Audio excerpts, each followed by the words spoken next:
Hi friends, అందరికీ శుభోదయం అండి. అందరూ ఎలా ఉన్నారు? నేనైతే చాలా బాగున్నానండి. ఇదిగోండి, ఈరోజైతే ఉదయాన్నే వ్లాగ్ అండి. ఇది ఉదయాన్నే రాగి జావ చేస్తున్నానండి. మా వారికి రాగి జావ అయితే అయిపోయింది, పనులన్నీ అయిపోయినాయండి.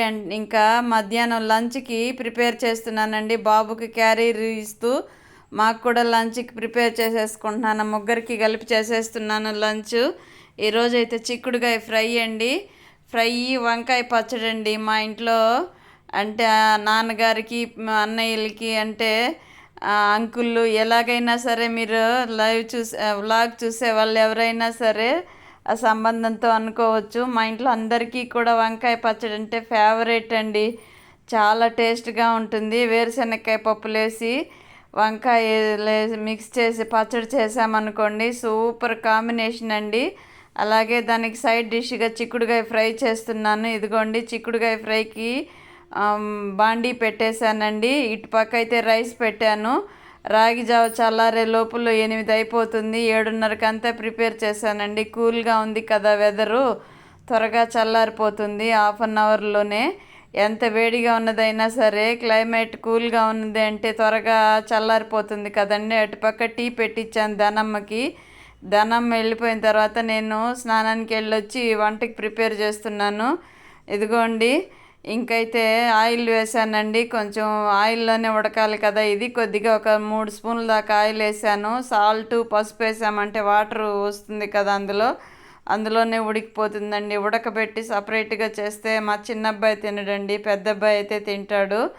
ఇదిగోండి, ఒక్కొక్కరికి ఒక్కొక్కలాగా చేయాలి. ఇందులో పచ్చిశనగపప్పు వేసానండి. పోపులో కొద్దిగా జీలకర్ర వేసాను, కొద్దిగా కరివేపాకు కూడా కడిగి పక్కన పెట్టుకున్నానండి. ఇదిగోండి, ఇలాగా దూరగా వేగిపోయిన తర్వాత చిక్కుడుకాయలు ఒక 2 సార్లు కడిగి పెట్టానండి. ఉప్పు నీళ్ళలో ఒకసారి కడిగాను. మొన్న చెప్పాను కదా, ఐ స్పెషలిస్ట్ డాక్టర్ దగ్గరికి వెళ్తే అక్కడ వ్యవసాయం చేసే వాళ్ళు ఒక తండ్రి కొడుకులు కలిశారండి. వాళ్ళు చెప్తున్నారు, ప్రతి కూరగాయలని మీరు ఉప్పు నీళ్ళలో కడిగి ఒక అరగంట, గంట అయినా, మ్యాక్సిమం గంట అయినా నానబెట్టాలి ఉప్పు నీళ్ళల్లో. మెడిసిన్స్ వేస్తున్నా. అదిగోండి, కరివేపాకు వేసానండి ఫ్రైలోకి. ఒక్కొక్కసారి వేస్తాను, ఒక్కొక్కసారి వేయనండి. అమ్మ అయితే వేసేవాళ్ళు కాదు, నాకైతే గుర్తొచ్చినప్పుడు వేస్తాను, లేనప్పుడు వదిలేస్తూ ఉంటాను. ఇదిగోండి, ఉప్పు నీళ్ళలో వేసి నానబెట్టి తర్వాత ఫ్రై చేసుకోవాలి కూరగాయలు ఏవైనా సరే, మీరు అని చెప్తూ ఉన్నారని చెప్పాను కదా మొన్న వ్లాగ్లో. అదేవిధంగా ఉప్పు వేసి ఒక అరగంట నానబెట్టానండి. దాని తర్వాత బాగా 2-3 సార్లు కడిగేసి వంచి పెట్టేసుకున్నానండి నీళ్ళన్నీ. అదిగో ఫ్రై చేసేస్తున్నాను. చిక్కుడుకాయ ఫ్రై, వంకాయ పచ్చడి సూపర్గా ఉంటుందండి. వేడి వేడి రైస్లోకి అయితే యమ్మీగా ఉంటుంది. కానీ ఉదయాన్నే చేసేస్తున్నాను కదా. ఈ ఫ్రై చేసే టయానికి 8 అయిపోయిందండి టైము. హడావిడిగా అయిపోయింది. ఉదయాన్నే నిద్రే పట్టలేదండి. ఈరోజు ఎర్లీ మార్నింగే లేచేసాను. అయితే పనులన్నీ త్వరగా లేసామనుకోండి, పనులన్నీ పూర్తయిపోతాయండి. కొంచెం బద్దకించి లేసామనుకోండి, అన్ని పనులు పెండింగ్ పడిపోతూ ఉంటాయి. ఇదైతే వాయిస్ ఓవర్ ఇచ్చే టయానికి 12-20 అవుతోందండి. ఈ వంట అయిపోయింది కదా, ఉదయాన్నే ఇంకొద్దిసేపు పడుకున్నాను. లైవ్ కూడా చేయట్లేదు కదా మార్నింగు. కొంచెం హెల్త్ ఇష్యూ అటు ఇటు అవుతోందండి. ఎంత చూసుకున్నా అడ్జస్ట్ అవ్వట్లేదు. చూసుకోవాలి కొద్ది రోజులు హెల్త్ని. అటు ఇటు తిరగడం, మా వారికి హెల్త్ ఇష్యూ ఎక్కువైంది కదా, కంటి నొప్పి, చేయి నొప్పి, అలాగే ఏదో ఒకటి వస్తుందండి. షుగర్ అప్ అండ్ డౌన్ అవుతుంది. ఈ కారణంగా కొంచెం జాగ్రత్తలు తీసుకోవాల్సి పడుతోంది. అదిగోండి, పోపు పెట్టేసి ఉప్పు పసుపు వేసేసి మూత పెట్టేశానండి చిక్కుడుకాయలు ఫ్రైకి. అదైతే ఇంకా ఇవి కట్ చేస్తున్నానండి. వంకాయలు కట్ చేసి నీళ్ళల్లో వేసి పెట్టాను. కట్ చేయక ముందే నీళ్ళల్లో వేసి పెట్టానండి వంకాయలు. దాని తర్వాత తీసేసి కట్ చేస్తున్నానండి. అదే పచ్చడికి వేపుకోవాలి కదా, కాల్చి కూడా పచ్చడి చేస్తానండి. యమ్మీగా ఉంటుందండి. అది కూడా పై చెక్కు తీసేయాలి. దాన్ని చెక్కు ఉంటుంది కదా, వంకాయ లోపల గుజ్జు మాత్రమే తీసుకోవాలి దానికి. ఇదే ప్రాసెస్ అండి. కాకపోతే కొంచెం అక్కడక్కడ నల్లగా కనిపిస్తుంది అనుకోండి, తినరు. ఇంట్లో పిల్లలు ఇద్దరు తినరు, మేమైతే తినేస్తాము. మా కోడలు కానీ మేము కానీ తినేస్తామండి. పిల్లలు ఉన్నారు కదా, అంటే మా కొడుకులు, వీళ్ళకి అతి శుభ్రత ఎక్కువండి. వీళ్ళతో ఏగలేకపోతుంటాం మేము. నా కోడలు కానీ నేను కానీ ఎవరు ఏం చేసినా సరే ఏదో ఒక వంక పెడుతూనే ఉంటారు ఇద్దరు. కాకపోతే వాళ్ళకి నచ్చినట్టు చేయాలని ఎన్నో ప్రయత్నాలు చేస్తూ ఉంటాము. ఇదిగోండి వంకాయలు అయితే భలే లేత కాయలండి ఇవి. మొన్న రిలయన్స్కి వెళ్ళొచ్చాము, డాక్టర్ దగ్గరికి వెళ్ళొచ్చినప్పుడు చెప్పాను కదా గుత్తొంకాయ కూర చేశాను, గుర్తుందా మీకు? నా డైలీ వ్లాగ్స్ చూసే వాళ్ళకైతే గుర్తుండొచ్చు. అదిగో ఆ కాయలండి, కొన్ని ఎత్తిపెట్టాను, పచ్చడికనే ఎత్తిపెట్టాను. ఒక 5 కాయలు దగ్గర దగ్గర ఒక 3/4 కేజీ తెచ్చామండి. వాటిలో 1/2 కేజీ దాకా ఫ్రై చేసే అదే గుత్తొంకాయ కూర చేశాను. ఇంకొక 4-5 కాయలు ఎత్తిపెట్టానండి పచ్చడికి. అదిగోండి పచ్చడికి వేపుకోవాలి కదా, ఇంక ఇటుపక్క పెనం పెట్టాను. ఇదైతే సిమ్లో వేగుతూ ఉంటుంది, అదైతే ఫ్రై చేసేయచ్చని అలాగ చేస్తున్నానండి. ఇది కొంచెం ఈ 2 స్టవ్లు ఆపోజిట్ 2 స్టవ్లు స్లోగా వస్తుందండి మంట, చూసుకోవాలి. మెకానిక్ని రమ్మని చెప్తున్నాను కానీ రావట్లేదండి. నేనైతే వంగి చేయలేకుండా ఉన్నాను, స్టవ్ అంతా ఇప్పి ఇవ్వాలి నాకు. నేనైతే రిపేర్ చేయగలనండి, తెలుసు నాకు. కాకపోతే స్టవ్ పైపుని తీసి ఇచ్చారంటే నేను చూస్తాను.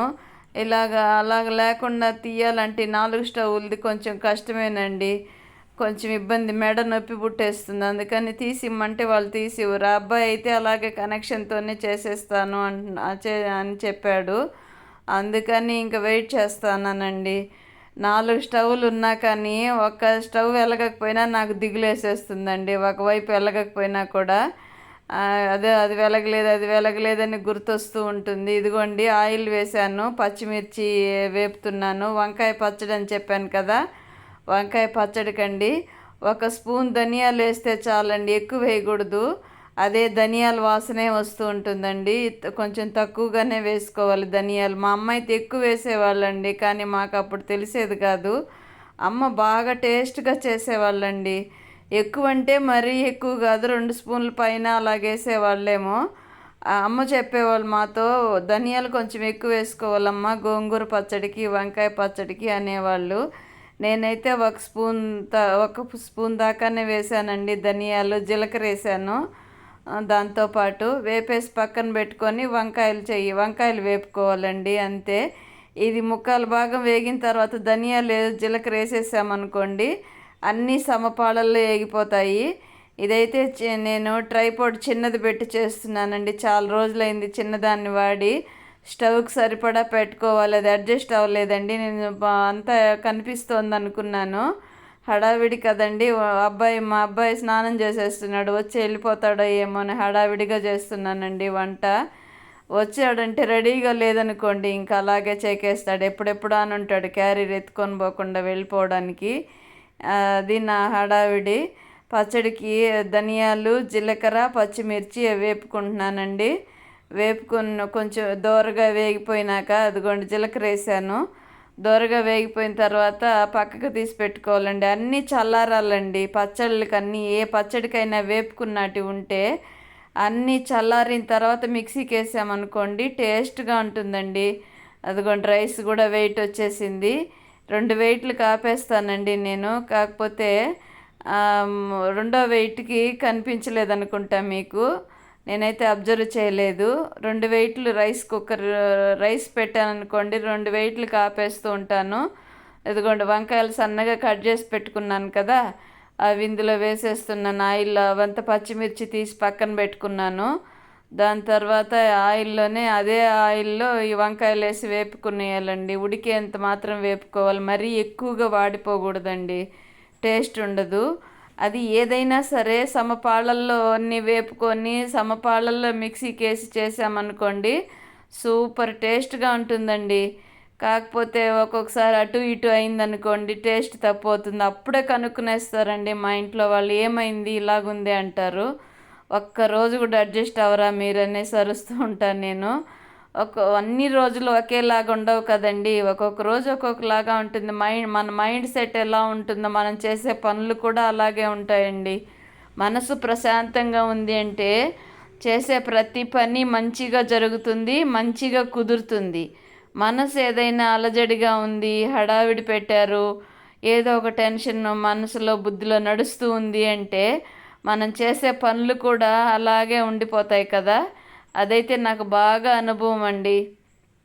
అదిగోండి తెల్లారి టీ పెట్టాను కదా, అమ్మాయికి షుగర్ వేసి ఇచ్చాను. ఇది షుగర్లెస్ టీ అండి. ఈవినింగ్ మా వారు తాగేస్తారు. ఇంక తీసి సపరేట్గా మూత పెట్టి పెట్టాలి, ఏమనుకోకుండా అలాగ పెట్టేసి ఉన్నాను. ప్లేట్లన్నీ కొన్ని సర్దుకోవాలండి, అన్నీ తీసి పక్కన పెట్టున్నాను.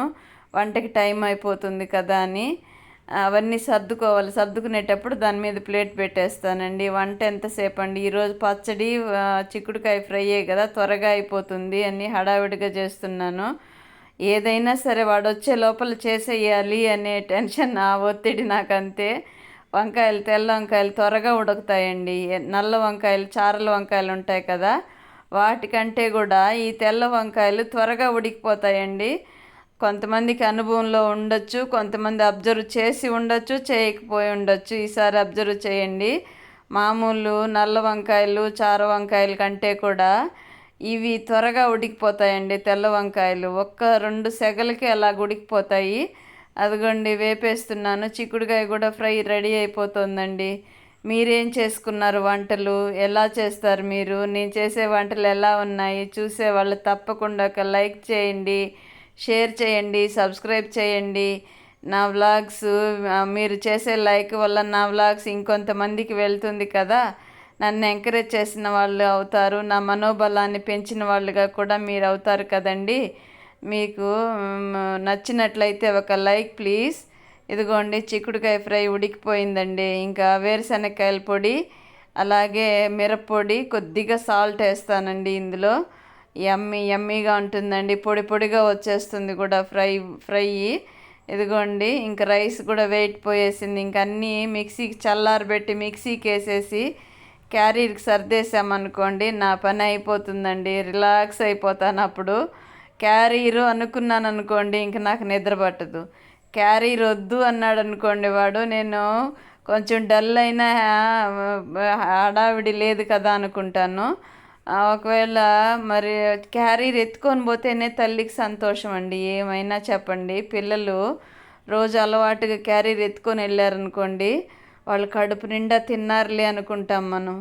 వాళ్ళు ఎత్తుకొని పోలేదనుకోండి, ఆ రోజు తిన్నారో లేదో అని ఆలోచిస్తూ ఉంటాము.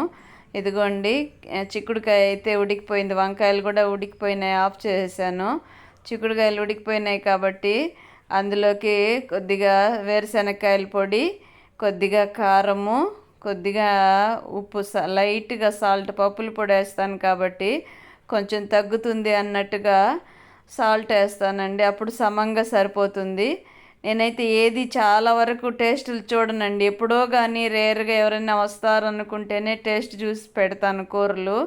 మాకు మెడిటేషన్ సెంటర్లో చెప్తారండి, భగవంతుడికి నైవేద్యం పెట్టేటప్పుడు టేస్ట్ చూసే పెట్టాలంటండి. మన పెద్దోళ్ళు ఏం చెప్తారు, తిని చూసి దేవుడికి నైవేద్యంగా పెట్టకూడదు అంటారు కదా. కానీ మాకు చెప్తారు, మీ ఇంట్లో మీ పిల్లలకు కానీ మీ పెద్దోళ్ళకి కానీ ఎలాగుంటే అలాగే పెట్టేస్తారా, అది మర్యాద కాదు కదా. ఉప్పు ఉందా లేదా చూసి పిల్లలకైనా ఎవరికైనా పెడతారు కదా, అలాగే భగవంతుడికి కూడా మనం ఉప్పు చూసి పెట్టాలి.